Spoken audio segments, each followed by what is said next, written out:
So the VMP-1 from Vorsk represents the company's first steps into the gas blowback SMG world.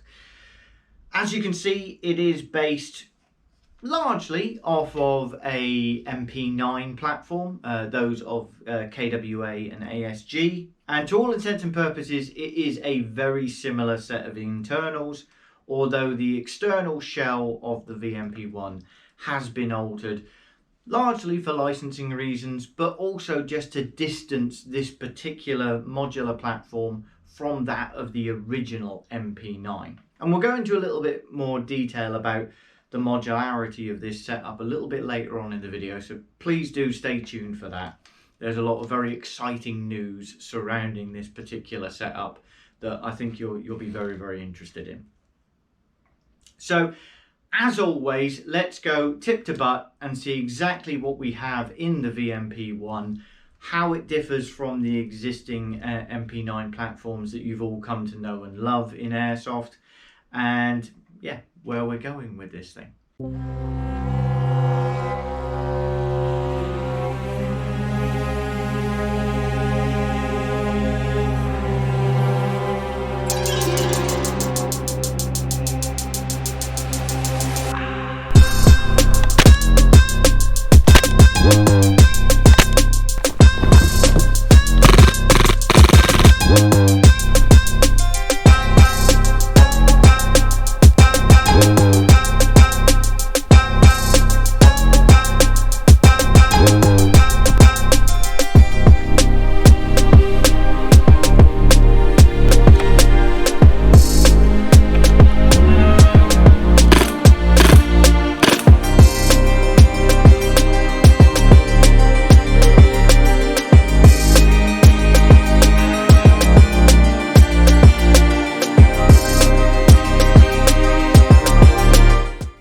Starting up at the front, as ever, we come to this custom designed flash hider from Vorsk.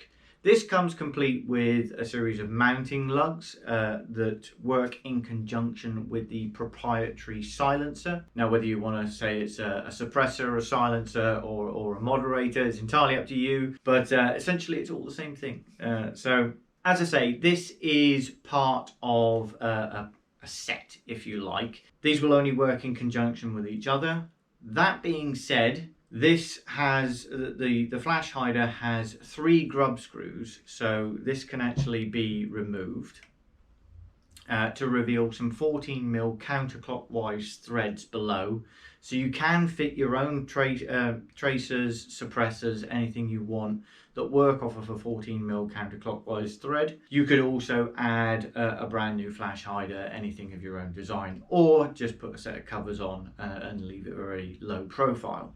Now, one thing I want to touch upon here is you get it as a VMP-1, you get just the rifle itself, which comes complete with the brace, the flash hider, etc., and 1 magazine. And that retails for just shy of £200 here in the UK. But for a little bit more money, not a great deal, 260 I believe, or 250, depending on where you're shopping, you can get the 1X package.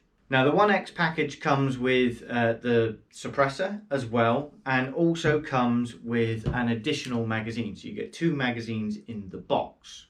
Now, I'm actually going to go out on a limb right at the start of the video here and say to you, the 1X for me represents the better package. And the reason for that is you're only paying around about £50 more for the extra magazine and the suppressor. Now, if you were tempted to buy these separately, an extra magazine is going to cost you £40 straight out of the box, and this suppressor actually retails for around about £60 to £65. So as a package, that represents a huge saving. If you do like the suppressor or the can on the end and the look that it gives you, then absolutely that's the package for you anyway. But one thing I'm going to say is a lot of people really like this suppressor. even those who haven't bought the VMP-1. Now, because this suppressor is quite chunky, quite big, it looks good on a lot of different rifles. It can add a spin to a different rifle that you can't get with smaller suppressors or tracers or anything like that. Now, because of that, what you may want to consider is, even if you don't want this particular suppressor setup on your VMP-1, they only sell the suppressor. This would be a separate entity altogether. So if you didn't want this, you could make some of the money back off of buying a VMP-1X. You get the additional magazine anyway. But if you didn't like this particular flash hider either, remove it, put your own on, and sell the flash hider and the suppressor as a set to someone else. You'll easily make your money back and have additional money for a magazine as well. Because I know a lot of people, like I say, have already fallen in love with these two items and would love to see them on M4s and all the rest of it and everything else as well. So just something to put out there for you if you were considering it anyway. So as I say, 14mm counterclockwise underneath this particular flash hider. So it will take a range of tracers, suppressors, anything you want to put on there at all, different flash hiders. So it's all good, it's all golden. We have Picatinny rails at the 12, 3, 6 and 9 positions. Now the nice thing about this is, obviously we have the set monolithic upper rail and we have a pick rail at the bottom molded in with the trigger guard and everything as well. So it will take torches and stuff like this from pistols, but ultimately you could put foregrips on there, anything else as well. Now the nice thing about this, and something that really shows that Vorsk have given this some thought to how people want their setups to work, how they want them to look and this kind of thing, is the addition of these mounting lugs here on either side. Because essentially what you can do is unscrew your pick rails from the 3 and 9 positions and choose to mount them higher up. You can remove them altogether if you wanted a more sleek finish, but you can move these higher up so it can change the way you actually operate, the way you grip, where you might have pressure pads for your torches and stuff like this and everything else.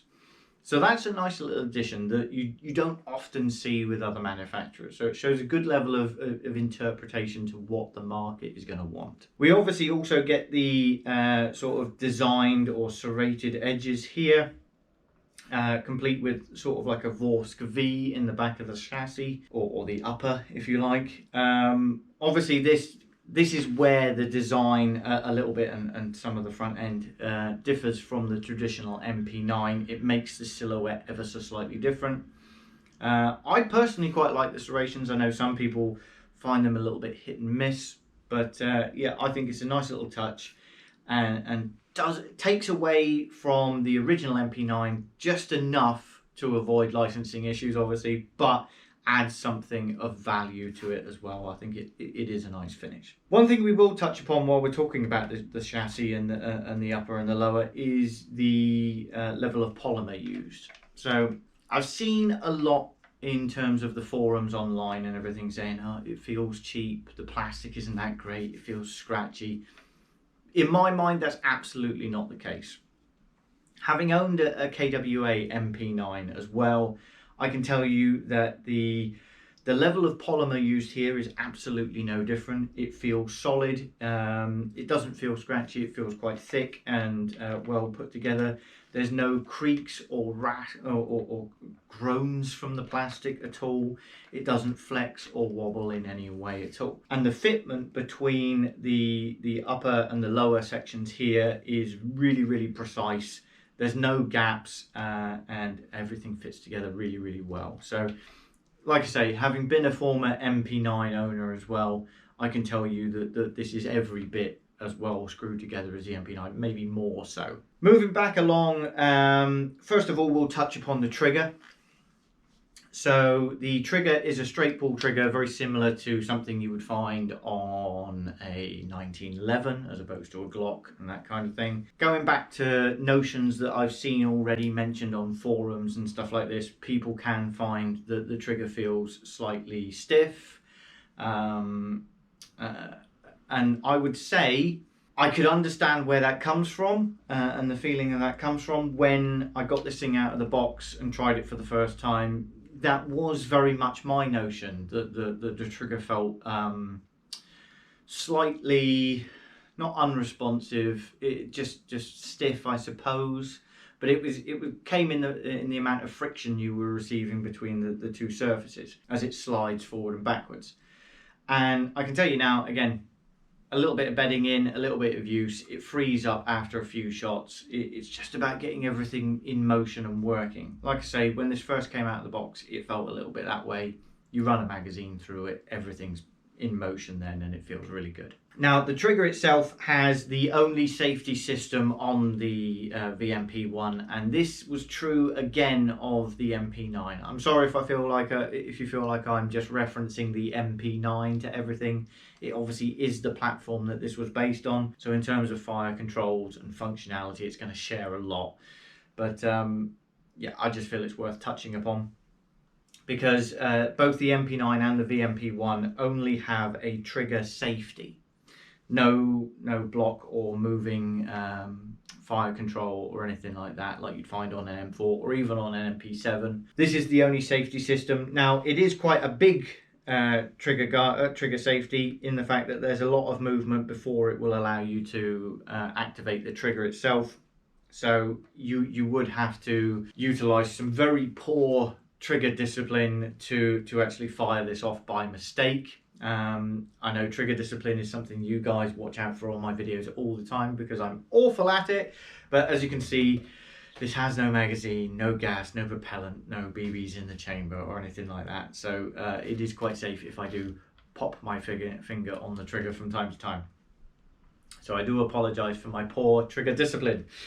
But yeah, like I say, the only thing I would say possibly watch out for in respects to the trigger safety is the fact that obviously a lot of these are going to get holstered at the minute. So you can, with this particular setup, utilize, Kydex have bought out a holster already specifically for the VMP-1. It will fit and work quite functionally with something like a Viper Universal SMG holster, more traditionally used for like the MP7s and that kind of thing, but it will fit in those as well. And it's worth pointing out that the ASG Universal holster that I use all the time works with this as well. It's perfectly capable of taking the weight of this gun. At this point, I feel like ASG, if you're listening, you should perhaps consider sponsoring me for all the work I put into your universal holsters. But yeah, like I say, there's a myriad of options. The one thing I will say is obviously just be careful you don't squeeze the trigger as you're pulling them out of one of these universal holsters, the Viper one and that kind of thing as well, because there is no safety built into it other than that on the trigger. In terms of fire controls and functionality, it's all classic MP9. So we have the bolt release just up here. We have a cross block fire selector. So what that means is we have a small block unit which pushes through the chassis, either left or right, depending on which fire mode you want. As it stands at the minute, you will see a singular dot on this side which denotes single fire, and if we push the block through, that will activate full auto, or fun mode, as it is referred to in an MP9. And then obviously we have a mag release button here, which is placed very similarly to your classic sort of 1911, anything like that. So pistol users, you'll be fully at home. In terms of the pistol grip, Vorsk have provided us with a stippled effect pistol grip here. It is all molded from the plastic of the grip. It's not rubberized or anything like that. And then on the back we have some serrated sections, and on the front as well. What it adds up to is a very, very grippy pistol. You won't have any trouble gripping this even in the rain with gloves and that kind of thing. But we come with the Vorsk logo down the bottom, and obviously the Vorsk magazines. Again, they're classic KWA MP9 magazines, although Vorsk have provided us with, if I have a look here, a sheath for the outside, which again has some serrations in it which just aid with sort of swapping mags mid-game and that kind of thing with gloves on if it was raining and everything else. One thing to point out with these sheaths though is if you buy additional magazines, they don't come with the sheaths, and I can show you that for a fact as I have an additional magazine. So if you buy an additional magazine from any retailer available, they will just come with a couple of indentations at the bottom of the magazine here. Obviously you can grip it by the base plate anyway, but if you wanted the sheaths on the additional magazines, and I do think they look nice, they have a functional purpose as well, then you can pick these up separately, usually from the same retailer, although they will cost you about £5 each, so they will add to the cost of your magazines. But something worth noting anyway. Moving back to the pistol. If we come back along, we can look at the charging handle. Now this, in my mind, is a step up from the original MP9. This feels a lot chunkier, better put together. I always remember the original KWA feeling a little bit flexible, a little bit like I could snap it at any point. You certainly don't get that feeling from the Vorsk version here. We'll stay on the exterior for the time being because the internals are very similar to a lot of people. So if we go back along the rifle a little bit and we talk about the brace setup. So again, I apologise, we're going to reference the MP9. The MP9 brace was always a little bit of a concern for me. It was a solid piece of plastic that had a tendency, I found anyway, to flex a little bit in use. It wasn't like it was rubberized or anything like that. It just would warp and bend in certain points.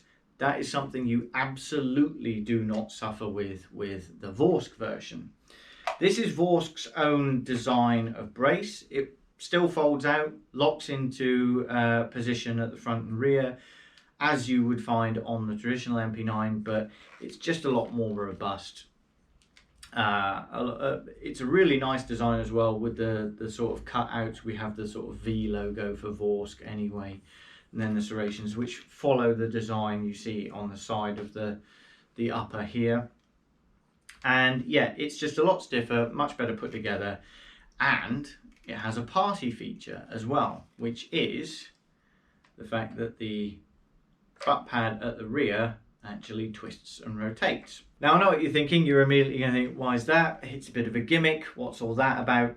But I can tell you now, it does actually feel really, really nice to use. And the reason for that is everyone's chests and shoulders are slightly different. You know, I'm not Arnold Schwarzenegger, I'm not even, you know, a small but well-toned individual like a Spider-Man or anything like that. But depending on, you know, how robustly your pectoral muscles are set up and all the rest of it, or your front shoulders and everything, you're going to have a different contour to your shoulder. And this just finds it and fits into it really nicely. So you can sort of shoulder the weapon and it will twist and fit into that contour exactly where you want it to. So there's a level of comfort here that you don't necessarily find in another setup. And you'll see that as I bring the rifle in and out, it twists and works along with me to ensure that the actual rifle remains static and upright. Now that being said, it does actually offer a slight other functionality as well, which is that of as you transition or peak corners, it twists and molds to your body again, so that everything remains in place, everything is really solidly put together, and you can transition and move and twist and turn and peak corners and all the rest of it, still remaining with a really nice sort of setup on your shoulder. And yes, it will allow you to cant the weapon as well. So if you were going to go particularly John Wick and you wanted to have perhaps a powered optic, and look, a powered optic on this, even though it's an SMG, is absolutely justifiable. We'll go into the performance and the range of this later on, but yeah, it's justifiable. So you could have a powered optic and then have a canted sight on the side, so you could twist and utilize that. And look, some people will question you for that decision, but I can tell you it is viable. So yeah, I really like that. A colleague of mine who joins me on the podcast, Brett, I'll link to him down below. He would actually prefer this to have some sort of grub screw in it so that you could lock it into position. You could find that position and lock it in. I see the point of that, I really do. And again, it comes from the world of real steel, having sort of lockable setups on your brace or your stock. I see the point of that, but this is sort of a really nice way to find that middle ground between that. So it's really nicely thought out. I do enjoy using that. Staying on the stock or the brace at the rear, these are actually interchangeable, and it's my understanding that Vorsk are going to bring out their own range of interchangeable stocks anyway, but you can actually undo the grub screw here at the rear, take the base out, this whole base plate out, and replace it, I'm led to believe, with buffer tube. So you could run M4 style stocks. Now, in my mind, a full M4 stock might look a little bit large for a platform of this size, but certainly if you went for something a bit more CQB, a retractable setup akin to a little honey badger, or you know, even MP5, MP7s, you know, the MP5 A5 sort of retractable system, that would look good. Whether you'd have any interference on the bolt release on the side of the chassis here, I don't know. That would be an experimental thing. But yeah, certainly there are going to be a range of accessories for the rear end of this. And to be honest, let's stick to the outside for a minute. There are going to be a lot of options going forward. So I'm just going to add this for the aesthetic effect. Vorsk have already come out, if you take a look at their Instagram page, they've already released a modified version of this, which is the 1C, or the compact. And what that does is it does away with the folding brace altogether, and you're just left with a QD mount at the rear. It also takes away the flash hider at the front and just covers the threads with a thread protector. So you're left with much more of a sort of compact, fully automatic pistol setup than you are a full SMG. And that's just the start of things.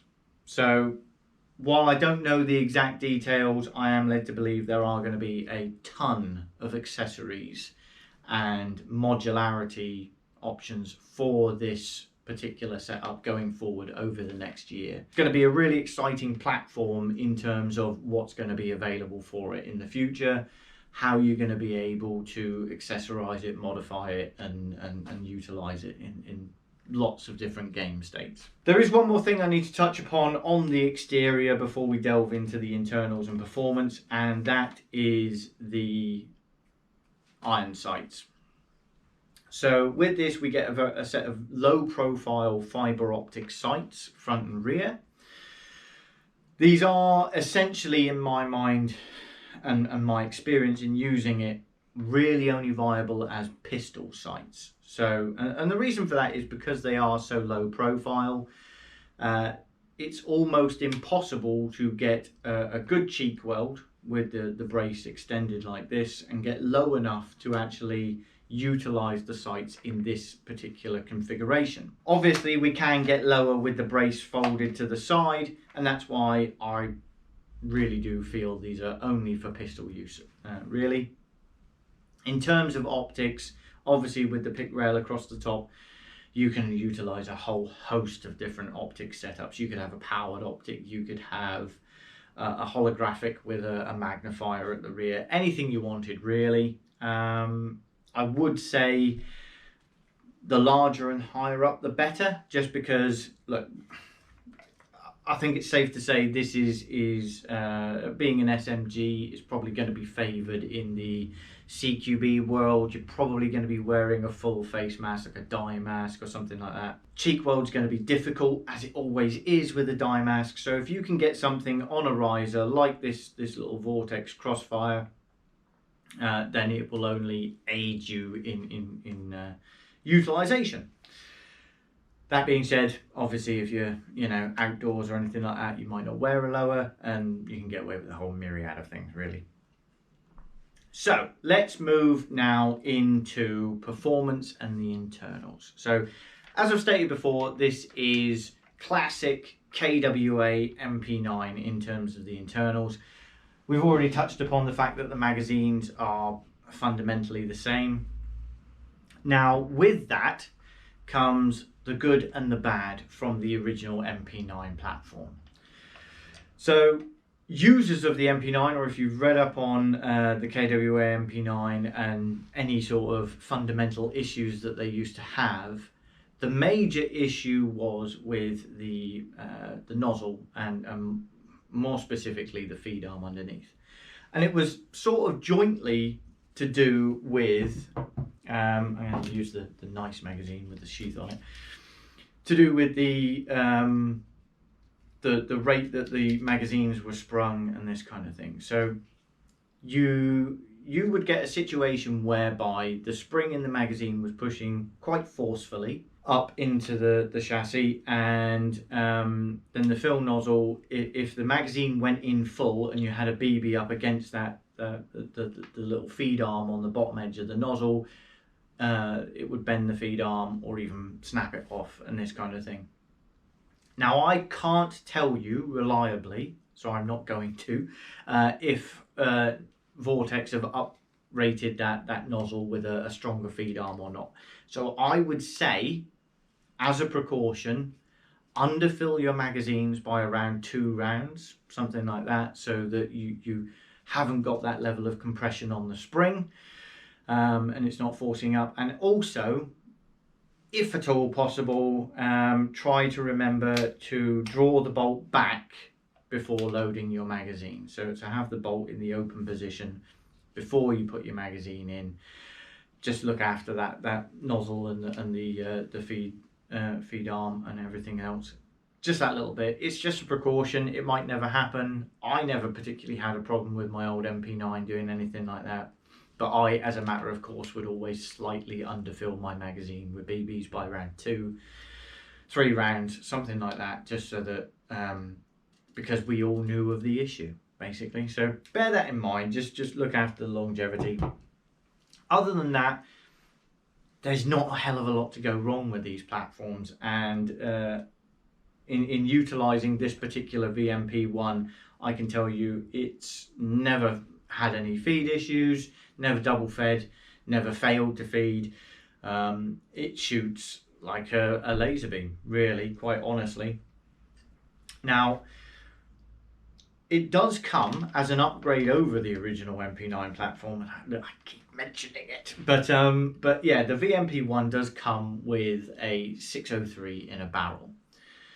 So in terms of accuracy and range and groupings, I'm going to go out on a limb here and say at the minute I'm getting around about 50, maybe give or take 1 meter, 50 meters of range out of this particular VMP1. But it's by no means bedded in. The hop needs to bed in a lot more. We need to get a few more rounds through it and really get everything sort of moving and functioning to the best of its facility. I think there's a little bit more adjustment in the hop once it beds in properly and that kind of thing. I don't foresee any reason why this will not reach 60 meters once it's completely bedded in, and that's going to put it in MP7 territory in terms of range. And certainly with that 603 barrel, its ability to group shots is absolutely fantastic. Now for me, the MP7 has always been the gold standard of SMGs that I've had. You know, I've had a Vector, I've had the MP7, the MP9s, the SMC9 from G&G and all that sort of stuff. The MP7's always been king of the hill in terms of range and accuracy, and I can tell you now, I am confident once this is bedded in, it's going to give it a hell of a run for its money. One thing to point out with this particular setup is there may be a need in the early days to mix your gases a little bit. I've been running this on Vorsk's own V6 gas, and on average this is absolutely on the limit in terms of power. You'll be pushing out quite consistently between 350 and 360 FPS out of the box on day one. As I say, I think things need to bed in, I think things need to loosen up. I am seeing that figure creep down the more use I'm getting out of this. So I think you get 500 plus rounds through it, you'll have no trouble using V6 gas all the time. The weather has been slowly increasing over the last week or so in terms of humidity and that kind of thing. So I think, again, slightly cooler day in the UK here, not a problem, but on those warm days you are going to push the limits of legality if you don't step down or mix your gas ever so slightly. And I'd say just mixing a little bit of V4 with the V6 from Vorsk will produce the desired effects. And it'll only probably be necessary for the first 500 or so shots. I think this thing's going to settle down. I think it's going to creep down a little bit more. But out of the box, just be cautious turning up to your game day and only having one particular gas set up or something like that, because you may come unstuck. Like I say, it's right on that legal limit here in the UK. Like I say, that being said though, it's a fantastic package.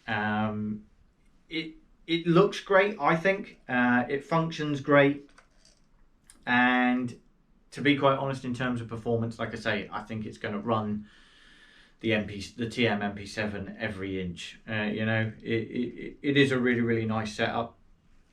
I'm just trying to think of some negative things, because we can't be all positive here. One negative thing, and again, it's no fault of Vorsk's or anything like that, and they are attempting to remedy it with the C, the 1C that we've talked about with the QD point at the rear. There are no sling points as standard on this. It is primarily designed to be holstered with the addition of the Kydex holster and that kind of thing. But if you were thinking about slinging this thing, you're going to need either some sort of pick mount or something like that. I wouldn't necessarily, with the original brace here and all the additional weight that's on the front of it, I wouldn't necessarily consider. I have seen online some people attempt to sling this by running a cable tie through here. I think it's just asking for trouble. Wait for them to either or get the sling point at the rear or mount something off of the one of the pick systems here, as you would traditionally. Like, you get those little hoops for latches and everything like that. I think that would work fine. That is really, aside from the particularly low fiber optic sights and the lack of a QD point, that's pretty much the only downside I can see to this particular package. It is really nice. It performs really well out of the box, possibly a little bit too well. And I think it's only going to get better. And like I say, with all the accessories that are coming out, we know we're getting HPA adapters for this thing. That's going to appeal to those who love to run speed soft setups and that kind of thing, or really push the boundaries of how fast this thing can reciprocate and fire. Like I say, it is really good. I'm really impressed with it as a starter package. I think if you're looking for an SMG out of the box, something like this, if you can afford the 250 and get the 1X system, like I say, I think you could get your money back even if you didn't like this. But for sub 200, just to kick things off, get into the game, have a gas blowback, and have a hell of a lot of fun with it, I don't think you can go wrong. Okay guys, that's been my look at the new Vorsk VMP1 or VMP-1X setup, depending on which one you go for. I hope you've enjoyed this video and it's been of some educational value to you. If it has, then as always, a like and a subscribe is more than welcome, and I'll see you guys in the next one.